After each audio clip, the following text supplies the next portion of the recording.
আসসালামু আলাইকুম।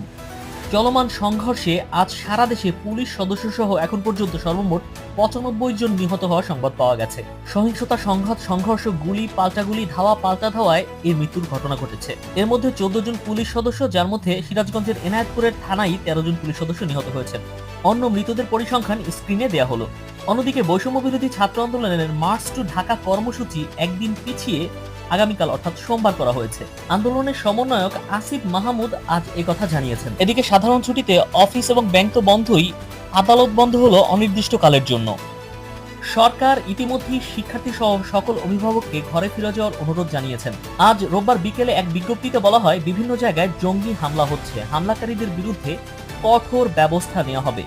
বিজ্ঞপ্তি দেওয়ার বিষয়টি প্রধানমন্ত্রী প্রেস কার্যালয়ের উইংস নিশ্চিত করেছে এবং অনেকের মুঠোফোনে এ বিষয়ে এসএমএস দেওয়া হচ্ছে। প্রতি মুহূর্তেই কিন্তু মৃত্যুর সংখ্যা বাড়ছে, যা শেষ কোথায় তা এখনো আমরা জানি না।